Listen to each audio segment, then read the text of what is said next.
मैं आपको एक और कथा सुनाता हूँ पहले। हाँ। मुझे बड़ी अद्भुत लगती है ये कथा, कृष्णदास जी। जी बिल्कुल। तो एक बड़े गोकुल में एक अद्भुत भक्त हुए कृष्णदास जी। वो नंद महल जाते थे, ठाकुर जी को रोज माला पहनाते थे, बेहद प्रेम करते थे ठाकुर जी के लिए। रोज माला बनाते, माला जा करके पहनाता है, ठाकुर जी की आराधना करते, सुबह शाम कृष्ण कृष्ण कृष्ण कृष्ण बोलते, इसलिए नाम पड़ गया कृष्णदास। तो उन्होंने महाभारत में अनुशासन पर्व में पितामह भीष्म कहते हैं कि यदि 12 साल तक लगातार एक कार्य किया जाए तो वो कार्य सिद्ध हो जाता है। जी। ये उन्होंने सुन लिया। तो उनको लगा कि मुझे तो बस अपनी भक्ति को सिद्ध करना है।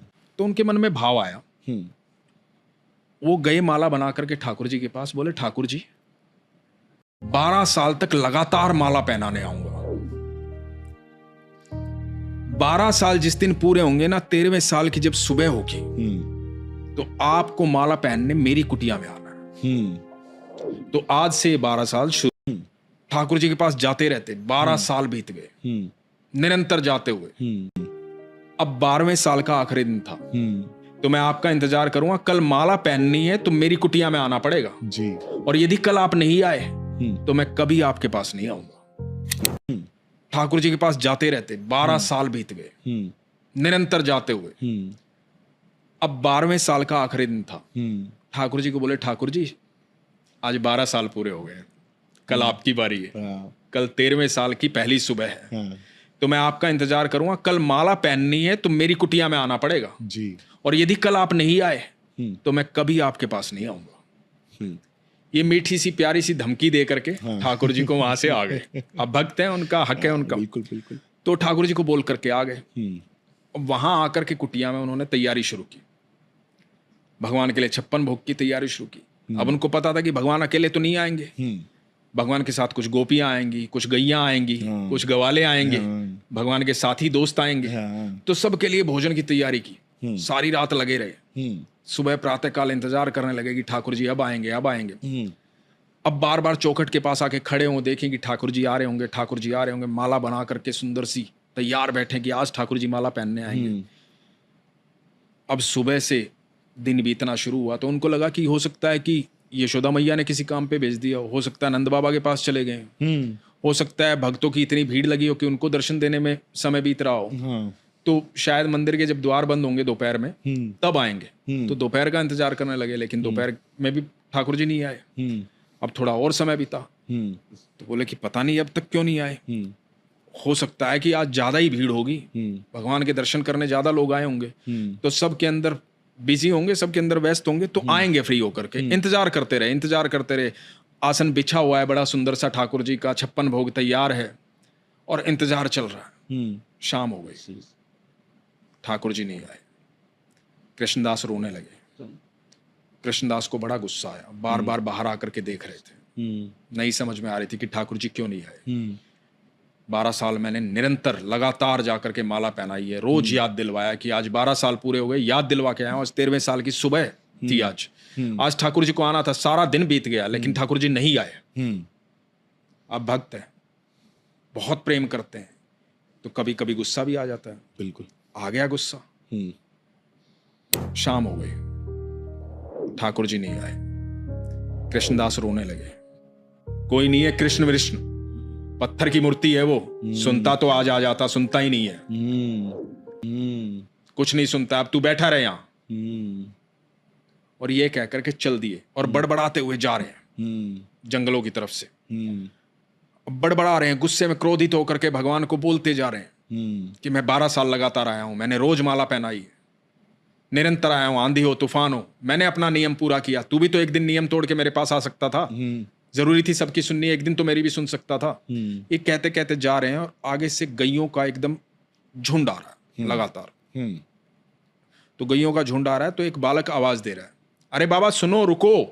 नहीं सुन रहे हैं, बड़बड़ा रहे हैं। फिर बोलता है, अरे बाबा सुनो, रुको। तो फिर भी नहीं सुन रहे हैं, फिर भी बढ़ा रहे हैं, अरे नहीं है कृष्ण, कुछ नहीं है, मैं पागल था, मैं 12 साल जाता रहा। तो बच्चे ने थोड़ा तेज आवाज दी, बाबा सुनो, रुको। पीछे बोले, हाँ क्या हुआ? बोले बाबा रुको, इतनी सारी गैयां आ रही हैं, टक्कर लग जाएगी, धक्का लग जाएगा, गिर जाओगे, रुक जाओ थोड़ी देर। तो देखा कि बहुत गैयां आ रही हैं। तो बोला किसकी गैया है ये, तुम कौन हो? और बालक पीछे खड़ा है, सर पे साफा बांध के, हाथ में डंडा ऐसे पकड़ के गवाले की तरह, और देख रहा है। बोला अरे नंद बाबा की गैया है, मैं लेके आया हूं सारी गैया, तो थोड़ी देर रुक जाओ, सारी गैया चली जाए तब चले जाना। तो बोला कि अच्छा नंद बाबा की गैया है, ठीक है, कितनी देर में चली जाएंगी? बोले चली जाएगी थोड़ी देर में, रुक जाओ, बैठ जाओ। रुक गए कृष्णदास जी। तो बालक बोला कि बड़ी खुशबू आ रही है आपके झोले से, क्या है इसमें, खाना है?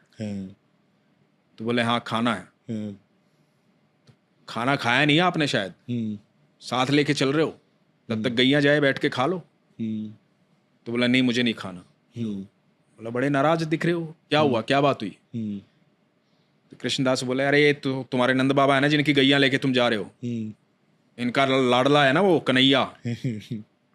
अरे बहुत नखरे हैं उसके, 12 साल गया हूं माला पहनाने, एक दिन बोला था एक दिन मेरे पास आ जाना जब 12 साल पूरे हो जाए। आज वो दिन था, 56 भोग बना के बैठा था, सारी रात में भोग बनाया उसके दोस्तों के लिए, उसके लिए, गोपियों के लिए। मुझे लगा अकेला थोड़ी आएगा, राधा रानी साथ आएंगी, गोपियां साथ आएंगी, गैया साथ आएंगी, सबके लिए तैयारी की, आसन बिछाया, फूल माला बना करके बैठा था।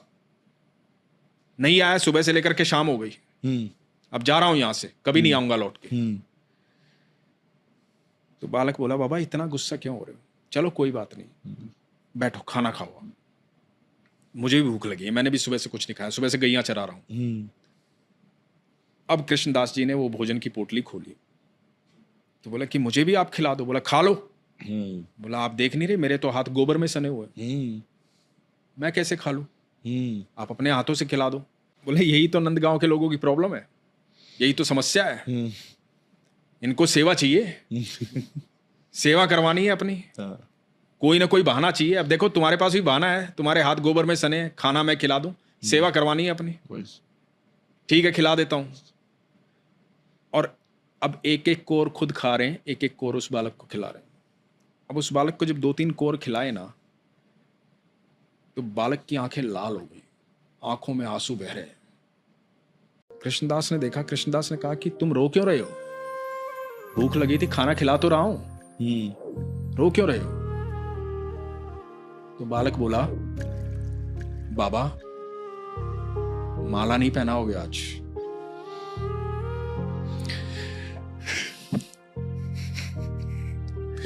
तो कृष्णदास बोले कौन है तू? बाबा रोज माला पहनाते हो ना, आज नहीं पहनाओगे?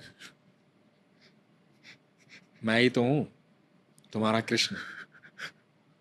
और भगवान प्रकट हुए, पीतांबरी पहने हुए, मोर पंखधारी, हाथ में बांसुरी लिए हुए, सामने खड़े हैं, मोटी मोटी आंखों वाले, घुंघराले बालों वाले। बोला बाबा जब तुम माला पहनाते हो ना, मुझे ऐसा लगता है कि मेरा आलिंगन कर रहे हो। आज सुबह से वो आलिंगन महसूस नहीं हुआ, सुबह से इंतजार कर रहा था। भक्तों ने बहुत भोग लगाया, पर मैंने किसी के हाथ का खाना नहीं खाया। मुझे मेरे कृष्णदास के हाथों से खाना खाना था, मुझे कृष्णदास के हाथों से माला पहननी थी, इसलिए अब यहां आया हूं। पर बाबा तो बाबा नाराज थे, गुस्से में थे। गुस्सा कहाँ थमने वाला था। बोले हाँ मैं समझ गया, बहुत नौटंकी हो रही है तुम्हारी, बहकाओ मत मुझे, बहलाओ मत, भावुक मत करो। मुझे समझ में आ गया तुम क्यों आए हो। तुम इसलिए आए हो क्योंकि मैं अब सरकार के पास जा रहा हूं, राधा रानी के पास। अब जैसे ही तुमने ये सोचा कि मैंने सोच लिया मैं राधा रानी के पास जा रहा हूं तुम्हें छोड़ करके, क्योंकि मैंने सोच लिया है अब नाम कृष्णदास नहीं होगा, राधा दास होगा। अब तुम्हारे पास नहीं रुकने वाला। बस इतना सोचा ही था कि मैं राधा रानी के पास जा रहा हूं, तुम आ गए। यदि मैं वहीं जाकर बस गया तो तुम तो मेरे साथ ही रहोगे, तुम कहां जाओगे। तो मैं वहीं जा रहा हूं, नहीं रहना तुम्हारे पास। और कह करके कृष्णदास आगे आगे और ठाकुर जी पीछे पीछे, कृष्णदास आगे आगे, ठाकुर जी पीछे पीछे। अब बाबा बाबा चिल्ला रहे हैं ठाकुर जी, और कृष्णदास गुस्से में जा रहे हैं राधा रानी के पास, राधा दास। और राधा दास बन करके पहुंच रहे राधा रानी के पास। और जब पहुंचे बरसाना, और जब राधा रानी को देखा तो वहाँ कृष्ण दिखाई दिए, और जब पीछे पलट करके कृष्ण को देखा तो वहाँ राधा दिखाई दी।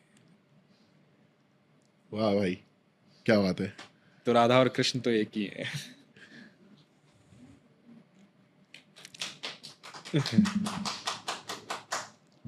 ये लो। वो भी रो रहे हैं पीछे।